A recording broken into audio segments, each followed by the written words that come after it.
Bueno, muchas gracias por estar aquí. La verdad es que para nosotros es una gran emoción. Desde luego queremos agradecer a la Embajada y a Norla por el apoyo que hemos tenido para la publicación de este libro. Y bueno, para un editor siempre es uno de los sueños, su cima, ¿no? Tener un premio Nobel. Ocurre pocas veces, sobre todo para las editoriales llamadas independientes, es decir, que no pertenecen a un gran grupo. Y ocurre aún más rara vez con un escritor de poesía, que es nuestro caso, que no es solamente un poeta. De hecho se le conoce más como un escritor de teatro. Ha escrito también narrativa e incluso libros para niños. Pero bueno, vamos por pasos, porque creo que es un autor poco conocido, o más bien completamente desconocido, y a muchos les cayó por sorpresa de nuevo que la academia dé a un autor que prácticamente no está publicado. Incluso creo que hubo enfado, ¿no? ¿Por qué siempre a los autores que nadie conoce? Pero bueno, él del otro lado del mundo, en Europa y sobre todo en Europa del Norte, es extremadamente conocido. Es realmente una referencia para todos. Entonces, bueno, querría primero que Oliver nos hablara precisamente de quién es Jon Fosse para los noruegos. Bueno, para los noruegos es una persona que todo el mundo conoce de nombre y que es muy, muy famoso para los noruegos, pero tampoco todos los noruegos han leído la obra de Fosse. Lo que sí se conoce es su obra de teatro, que ha escrito, no me acuerdo tantos, pero muchas obras para el teatro. Y ya era establecido como un autor de narrativa antes de escribir para el teatro, y era muy reconocido, sobre todo entre sus colegas, los otros autores y los críticos, pero no tan leído para el público. Pero poco a poco ha crecido también su grupo de lectores. Y es un autor que es muy basado en la naturaleza, en el paisaje del oeste de Noruega. Viene de los fiordos cerca de Bergen, y yo soy de la misma generación como Fosse, y estudiamos juntos al mismo tiempo en la Universidad de Bergen. Y lo conocí ya desde joven como una personaje un poquito mítica. Estaba siempre sentado en la cantina de la universidad, de los estudiantes, atrás, fumando, y un poco no se acercaba a Fosse. Ya en esa época como joven era un poquito distinto. Hay algo que también veo en muchos lectores y que es que se conoce a Fosse como un dramaturgo. Bueno, hay que saber, justo como nos decía Oliver, que él comenzó con la poesía y con la narrativa y pasó al teatro por razones económicas. Nos parece raro aquí en México, sí, lo preguntaron, porque más bien es la narrativa lo que deja dinero, pero aparentemente allá es el teatro. Y debido a cuestiones económicas comenzó a escribir teatro, pero es esencialmente un poeta. Y de ahí su altísima relación con Lorca, que ya pasaremos a ver eso, porque, bueno, él, como Lorca, dice que quiere buscar una musicalidad que penetre tanto en el teatro, en la narrativa, como en su poesía. Pero en realidad siempre la piedra angular o el eje de toda su obra es la poesía. Pero insisto, antes de entrar a todo esto, ¿por qué no nos hablas de las dos lenguas oficiales de Noruega y en cuál escribe Fosse? Es que Noruega por la historia de Noruega tiene dos lenguas escritas. Es el noruego, el idioma del libro se dice bokmål, y el nuevo noruego, nynorsk. Y Noruega era durante 300 años hasta el 1814 colonia o parte de Dinamarca. Entonces el idioma bokmål, el noruego, es muy basado en el danés. Entonces cuando se liberó Noruega durante el siglo XIX había un gran movimiento de nacionalismo para regresar a los raíces de la cultura noruega y también al idioma. Entonces había un señor, un científico, Ivar Aasen, que viajó sobre todo la costa del oeste de Noruega y el interior, las valles, tomando pruebas del idioma, cómo se hablaba, y construyendo un idioma basado en estos dialectos. Y es muy parecido, no es muy diferente del otro noruego, se entiende perfectamente, pero es basado más en esta zona y la lengua del pueblo de esta zona. Y ahora tenemos estos dos variantes del noruego, que son con el mismo valor, pero son unos 10% creo que de los alumnos en las escuelas que aprenden tienen enseñanza principal en el nuevo noruego. Pero es muy importante para la identidad de muchos autores de esta zona que escriben este idioma. Y se dice un poquito cliché que es un idioma perfecto para la poesía, por ejemplo. Es un cliché, pero bueno, hay más escritores que escriben en este idioma que uno podría pensar por el pequeño porcentaje que lo aprenden como idioma principal. Pero para Fosse es muy, muy importante para su identidad como autor, como persona, como escritor, que escribe en este idioma. Sí, y justo quería abordar por ahí la poesía de Fosse, porque finalmente un poeta trabaja con palabras y la elección de la lengua es muy importante. Esta lengua, que es justamente una lengua, digamos, del pueblo, de campesinos, de pescadores, de los fiordos, tiene mucho que ver con la poética misma, con la estructura de los poemas, con los temas de los poemas y con la forma en que Fosse ve el mundo. Él, por ejemplo, comenzó estudiando sociología. Le pareció decepcionante, porque finalmente ahí veía estructuras sociales muy, muy grandes que para él no tenían pues mucho sentido con lo que él estaba viviendo. Y comenzó a estudiar filosofía. Y su gran influencia es Heidegger, que Heidegger también es un filósofo, si quieren, del pueblo.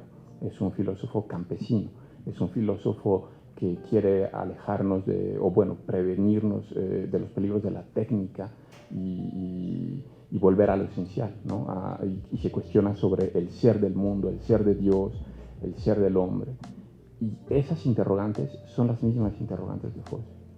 Y son las interrogantes, creo yo, de la gran poesía. A mí me gusta decir o pensar que Fosse pertenece a una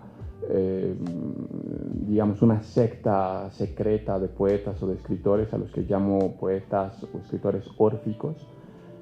No está realmente delimitado esto. El orfismo existió, fue una secta más o menos del quinto, cuarto siglo antes de Cristo, por supuesto, en Grecia, y ellos digamos que dieron un paso hacia un lado, se apartaron de la sociedad y no hacían sacrificios sangrientos y se volvieron vegetarianos. En esa época fue realmente algo radical. Bueno, pero ¿qué veían ellos? ¿Por qué hacían esto? Porque veían que las guerras que había en ese momento, que eran numerosísimas, estaban destruyendo la armonía del mundo. Pitágoras en esto tiene mucho que ver, él también era un órfico. Entonces buscaban rehacer esta armonía del mundo. Fosse es algo así. Él ve que estamos sumergidos en un nihilismo en el que ya no se cree en Dios, ya no se cree ni siquiera en el ser humano, ¿no? en un sentido alto de hacia dónde debería dirigirse. Y es lo que trata de rescatar. Entonces los órficos son esta secta secreta que de alguna forma sostienen el mundo, por así decirlo, ¿no? Los justos que dirían en el judaísmo. Y ahí pasamos a un tema pues también delicado, creo yo, que causó mucho revuelo cuando le dieron el Nobel, e incluso disgusto, y creo que eso alejó también a muchos lectores de Fosse, y es su religiosidad, ¿no? Está ligado a la religión y al catolicismo directamente. Entonces quería preguntarte cómo se ve en Noruega esta posición. Como una cosa un poco curiosa. Una cosa curiosa, porque para los somos protestantes, los 90%, y ni somos un pueblo ahora, hoy en día, muy religioso. Entonces, y muy prácticos, y para nosotros el catolicismo es un poquito más místico, que tiene otro sentido. Entonces, no se entiende perfectamente, pero es algo que nos sorprende de Fosse, porque es un autor que tiene ahora de algo místico, algo tal vez mítico, que está buscando un sentido atrás de lo concreto, ¿no? Digo que siento que hubo un disgusto con el Nobel a Fosse en este sentido, porque siempre se busca que sean autores tipo como Michel Houellebecq, que son completamente nihilistas, que escupen o detestan las estructuras sociales, que al contrario de querer buscar una armonía, quieren destruirlo todo, ¿no? Y que Fosse se diga directamente católico, se convirtió y se casó con una católica también. Curiosamente él dice que lo hizo por razones muy personales, que nunca quiere decirlo exactamente, pero que el ateísmo y su forma de escribir eran incompatibles. Y esto me parece bellísimo, porque significa que para él la escritura, las palabras, también tienen una dimensión ética y una forma de comportarse, de dirigirse, de estar en el mundo, que no es simplemente una obra literaria y el hombre, no se pueden apartar. Entonces, porque las palabras lo dirigían hacia un camino ya, digamos, armónico, tenía que buscar. Dice, busco la luz en el silencio. Y esto se ve en sus poemas, porque son poemas realmente pobrísimos, si quieren. Y tiene que ver, yo la asocio incluso con la pobreza de San Francisco, donde tiene que despojar a la lengua de todo ornamento y quedarse con lo más pobre, que también es lo más poderoso. Y eso, San Francisco, por ejemplo, decía que eran, él y sus hermanos eran menores de edad, eran niños, párvulos. ¿Pero por qué? Porque solo los niños pueden escapar de la ley y no están sometidos a las cargas sociales. Y las palabras, con las palabras ocurre lo mismo.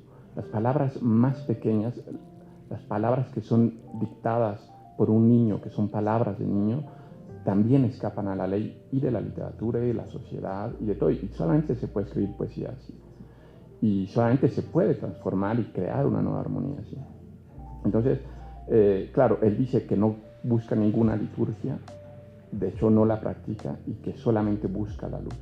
Y querría leerles un poema donde habla precisamente lo que es Dios para él, y así quedaría mucho más claro. Bueno, lo leo primero y después lo comentamos. Nada me convence tanto de la cercanía de Dios como la ausencia de mis amigos muertos. Dios es mis amigos muertos. Dios es todo lo que desaparece. El buen arte es divino. El buen arte es partícipe de lo indeterminable. Es Dios en lo indeterminable. Sin la muerte, Dios estaría muerto. Todo dice que Dios es. Nada dice que Dios existe. ¿Por qué habría Dios de existir siendo Dios? Existir es estar alejado de Dios para que Dios pueda ser y todo, por tanto, pueda ser. Aquí está todo, ¿no? Justo, no hay que cuestionar la existencia de Dios, sino que Dios lo es todo. Dios es casi panteísta, ¿no? O es panteísta. Y ya el hecho de no creer en Dios o sentir la lejanía de Dios es su presencia misma. Y tiene mucho que ver con otra gran influencia de él, que es el maestro Eckhart. El maestro Eckhart fue un teólogo por ahí entre el siglo XIII y XIV, y fundamentalmente es el teólogo de la teología negativa, es decir, que uno tiene que acercarse a Dios a través de la negación. Uno no puede definir a Dios, no puede hablar de Él, porque Dios es, y solamente puede definirlo a través de la negatividad, ¿no? Y por eso dice, nada me convence tanto de la cercanía de Dios como la ausencia de mis amigos muertos, ¿no? Es a través de esa distancia apotrofaica, como se dice, que está la mayor cercanía de Dios. Y bueno, es que esto nos lleva a muchas cosas, como por ejemplo la gran influencia que tiene de Hölderlin, y algo muy bello que hace, que es lo mismo que hacía Ezra Pound, es que toma los poemas de Hölderlin o de Trakl o de Rilke y los retraduce. Hay que recordar que, por ejemplo, los cantos de Pound comienzan con una traducción de la Odisea, y que, bueno, se le adjudica a Pound como si fuese parte de su poema. Lo mismo hace Fosse, y lo mismo hacen, insisto, los poetas órficos, porque lo que quieren es reconstruir, toman los fragmentos del mundo, se los apropian y los pegan, ¿no? Los juntan para... había otro autor polaco que decía que toda nuestra lengua son estatuas de dioses derruidos, y que hay que tomar estos pedazos de templos y de dioses para construir el nuevo mundo. Bueno, ¿por qué no? Bueno, yo no sabía que habías conocido a Fosse personalmente. Muy poquito. Un poquito también ahora, como por el trabajo, ¿no? ¿Nos quieres platicar un poquito de él, de su persona? A un lado para los noruegos es una persona, como dijo, un poquito mítico, porque tiene esa aura de no quiere que se acercara a la gente, pero al otro lado es una persona normal. Es casado la tercera vez, tiene, no sé, creo que son unos 5 hijos en total. Entonces, como dije, es muy, ¿cómo se dicen? Basado en su tierra, en los fiordos y en el clima, en la lluvia, la melancolía de este paisaje.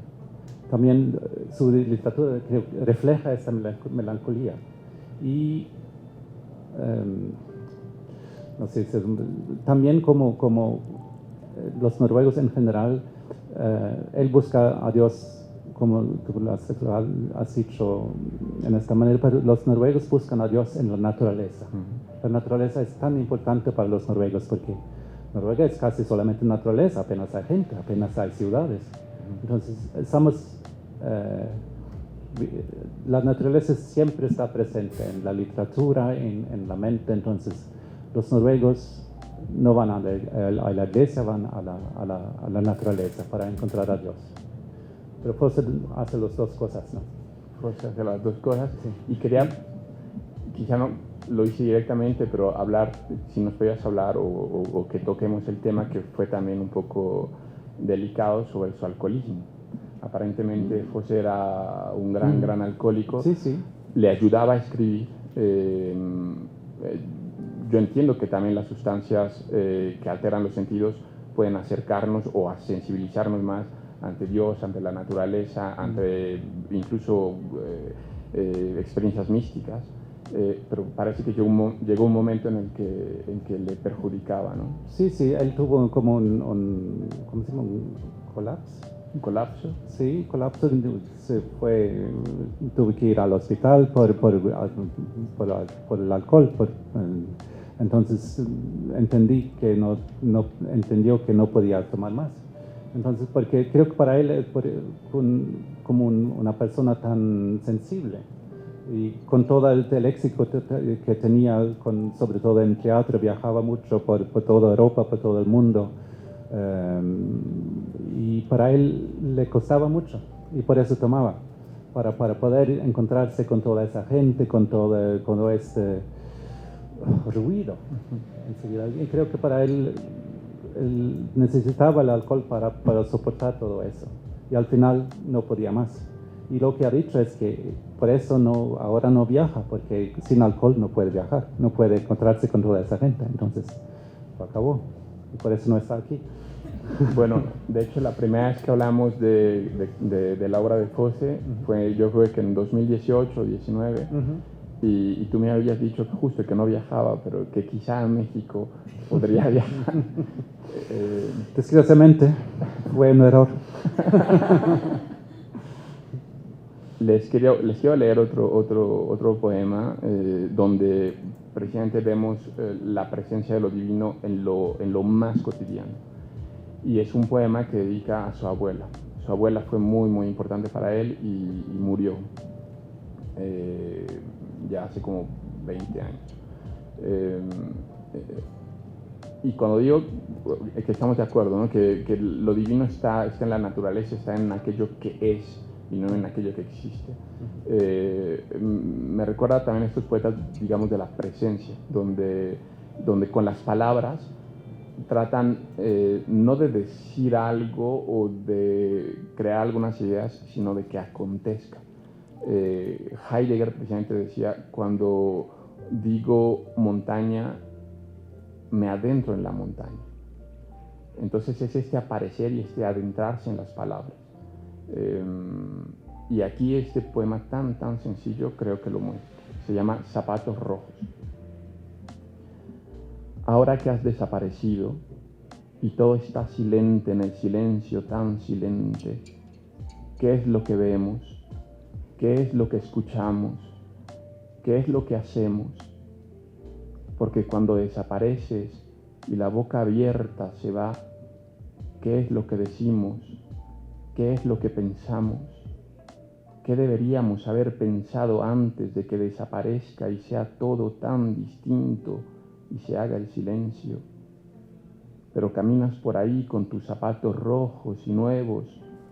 Nunca has visto unos zapatos tan lindos y las últimas nieves se retiran, porque aún queda nieve en las cunetas de los caminos que limpiaron los hombres cada vez que la blanca nieve cayó en este invierno bueno. Caminas por este camino mirándote los zapatos en la nieve que se retira. Ves las laderas reverdecer, así que déjame escribir esta canción, aunque nunca consiguieras unos lindos zapatos rojos, pero la nieve sí cayó, se derritió y se retiró, y las laderas reverdecieron, se cubrieron de hierba. Caminaste por este camino, corriste por este camino, justamente este día, pero luego ves lluvia en tus zapatos, te das la vuelta y regresas corriendo a la casa en la que están los tuyos. Ves que hay alguien en la ventana, puede que sea madre, padre o una hermana. Corres hacia la ventana, aunque no quieres saber quién es, te paras en la entrada y te miras los zapatos y siguen rojos y lindos. te paras y miras la lluvia y los zapatos son tan bonitos.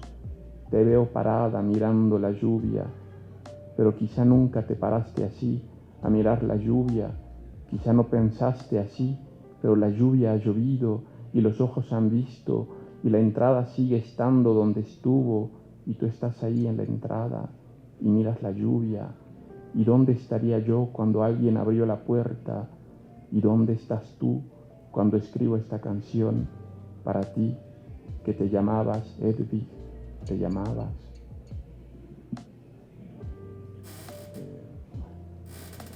No sé, a mí me conmueve mucho este poema porque precisamente habla de sus orígenes campesinos, pues de la pobreza también de la que surge y como unos zapatos rojos imaginarios lo lleva al surgir mismo, ¿no? De su abuela, de sus padres. Me recuerda también mucho a Rilke, e insisto, es que hay vasos comunicantes entre Rilke, Hölderlin y Fosse. Cuando Rilke habla de los unicornios y dice que le va a alimentar de promesas y de aquello que es invisible, y que solamente alimentándolo de esas promesas y de lo invisible es como va a existir, y gracias a eso, a esa promesa, él es ya el unicornio, ¿no? Entonces estos zapatos rojos son la promesa de una vida que su abuela no tuvo y que por eso es, y por eso está, y redime, ¿no? Redime la pobre abuela, redime probablemente la desdicha y el sufrimiento en el que vivió. Bueno, quería también, que nos hablaras un poquito de su teatro, ya que es lo más conocido. Sé que toca los mismos temas, se habla que él es como el nuevo Beckett, ¿no? A mí me parece que es un poco llevado al extremo, porque no tiene este lado de lo absurdo. No, exacto. No, es que es, como dices, tiene estos diálogos, pero los diálogos, ¿me escucha? Okay. Los diálogos de Beckett son absurdos y no hablan, no es un diálogo, ¿no? Pero en Fosse normalmente es un diálogo y tiene este lengua de repeticiones que repitan muchas veces casi las mismas palabras, sentidos, pero con pequeños cambios, y así se acercan la gente, los personajes, y es al mismo tiempo, ¿cómo decirlo?, personas fuera de tiempo y lugar, pero al mismo tiempo muy concreto, muy personal, y su diálogo es dicho en noruego que así hablan la gente en el oeste de Noruega, sí, con muy pocos adjetivos, muy concreto, pero y no se habla mucho, pero la gente dice en sentido, lo central. Entonces, ya, que es quizá un poco como la lengua de los campesinos, y que me recuerda a Rulfo, ¿no? Que es muy lacónico y va al centro. Sí, exacto. Y ya dices lo importante y ya. Y las puestas en escena, sé que en México ha habido puestas en escena que yo no he visto, pero me imagino que también él toma parte en ellas y deben ser muy minimalistas. Normalmente sí. ¿Tú has presenciado obras de él? Sí, muchas. Y claro, él primero tuvo éxito en Noruega, pero la gran conocimiento se hicieron por un autor, director francés, Regie, y luego en Alemania Entonces se hizo conocido en todo, sobre todo en toda Europa y luego en todo el mundo, pero no tanto en el mundo hispanohablante, creo. Pero para los noruegos es casi todo, cualquier noruego que va al teatro ha visto varias obras de Fosse. Y tenemos es como una persona que tenemos este broma que se dice con mucho cariño. Tiene esta obra que se llama Alguien va a venir. Y entonces decimos, alguien va a dormir. Porque es tan lento, ¿no? Sí. Pero es dicho con cariño.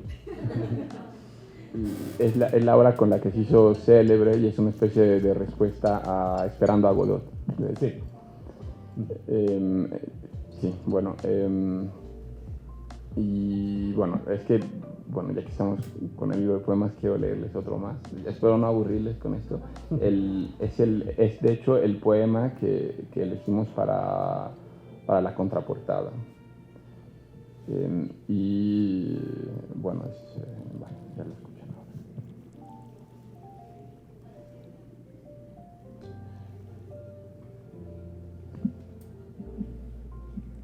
Así encontrarás nuestra letra, en esto que siempre caduca, y es la lluvia de nuestra soledad, porque estamos parados en la lluvia con corazones claros, sin pena ni vergüenza, sin la estridencia del sol, sin heno. Estamos parados en la lluvia y la oscuridad, y la tierra nos escribe con su letra clara, tan carente de frío. Nuestra vergüenza es excesiva y nuestras voces pequeñas, nuestros movimientos siempre y nunca solos, porque la lluvia tiene una luz y la oscuridad tiene una luz, como la luz de un barco en el fiordo o de una casa solitaria junto a tierra en algún sitio, y yo remo a oscuras, ahuyentando la gran congoja. Esta también me parece un poema donde su poética se encierra de forma muy clara. Precisamente él dice que la tierra nos escribe, que podemos estar parados en la lluvia, en la soledad, en la oscuridad, y la tierra nos está escribiendo. Somos parte de ella.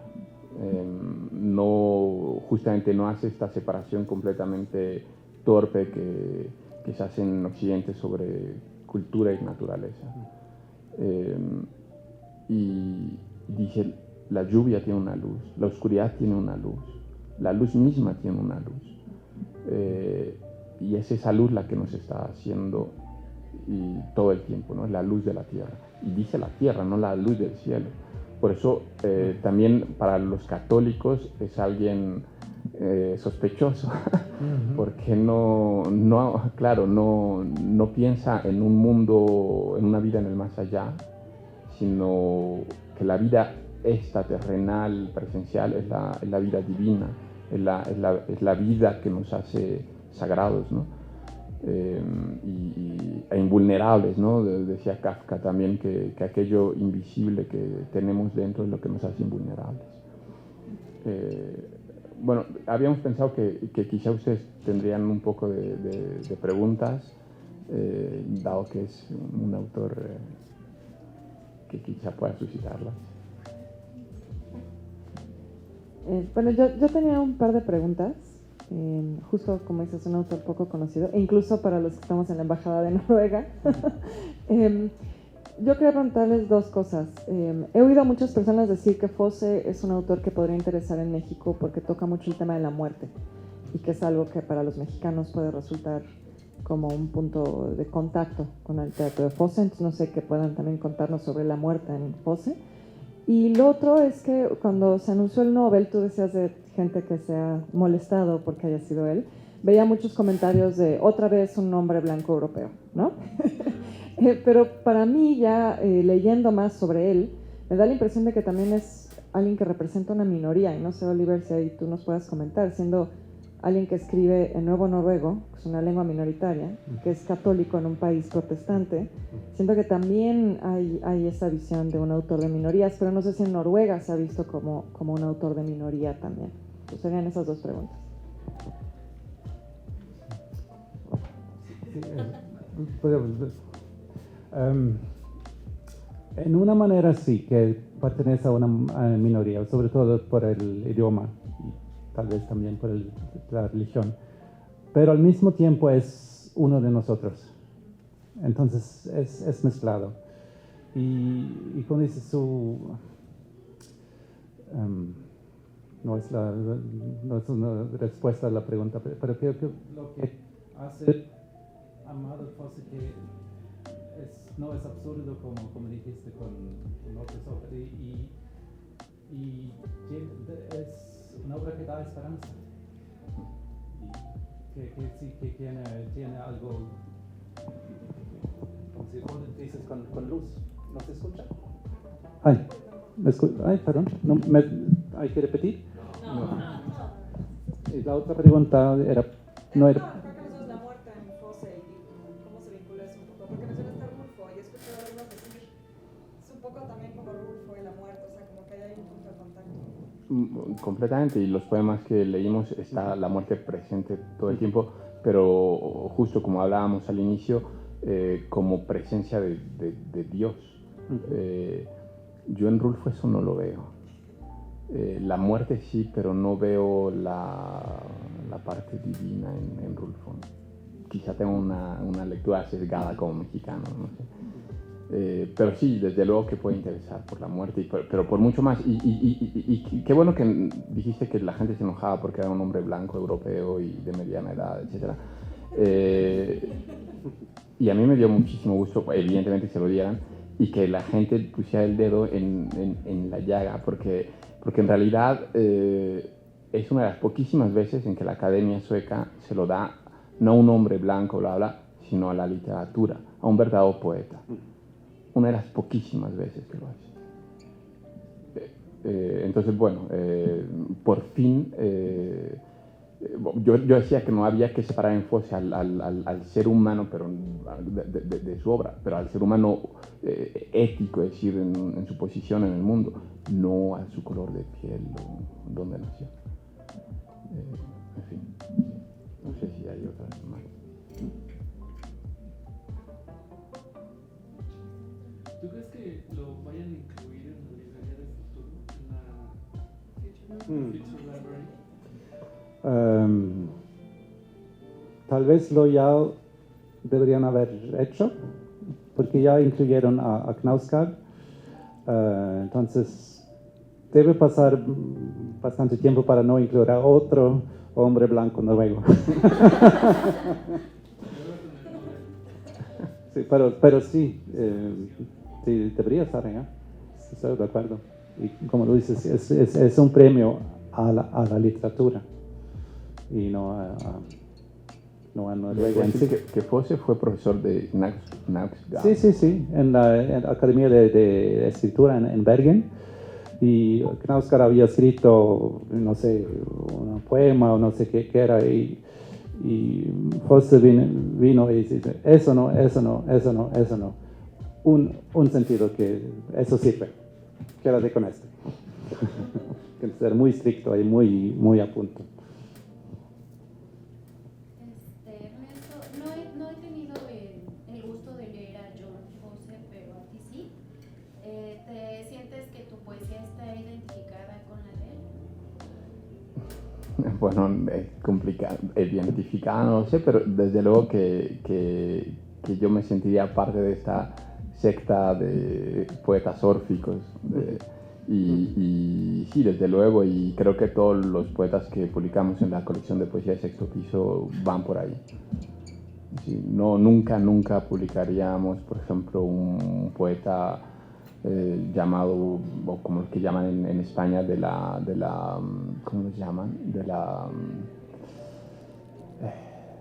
De la en fin, de la vida cotidiana, pero completamente nihilista, donde Dios ha desaparecido y lo único que hay es una cerveza fría en el refrigerador y basta, ¿no? De la experiencia, le llaman, la poesía de la experiencia. ¿Cómo llegaste a José? No, ¿cómo llegó a José? Hace muchísimos años yo estudié en París y precisamente en París lo montaban mucho. Yo creo que la primera vez que lo vi, que escuché hablar de él, fue en el 2002, 2003. Asistí a alguna de sus representaciones y resulta que yo vivía en una residencia de estudiantes y mi vecina era noruega y hacía su tesis sobre Fosse. Y me decía que era como el Rimbaud de Noruega. Yo creo que no es el Rimbaud de Noruega, pero a partir de ahí, ¿no? Y a partir de ahí traté de leerlo de todas las maneras posibles que tuve. Y bueno, realmente fue complicado conseguir los derechos, pues porque siempre es difícil un autor pues de esta altísima calidad, ¿no? Bueno, quizás no sé si entrar en este tema, pero hay otras editoriales, se desató aquí en el mundo hispánico como una polémica de quién se lo quedaba, quién no, y me parece curioso que nadie hablaba de la poesía, ¿no? Por ejemplo, nadie se metió con eso, y de nuevo es la parte esencial de Fosse. Como nadie ha entendido a quién le han dado el premio Nobel, o sea, a alguien como a nivel de Rilke o Hölderlin, realmente. Bueno. Pues es que solo es literatura. Como los clubes culturales. Solo es literatura. Pues no. ¿Dónde estás, Juan? ¿Dónde te agarras Nobel? 5 minutos. Vale. Bueno, yo estaba en París y sabía que se iba a anunciar el Nobel.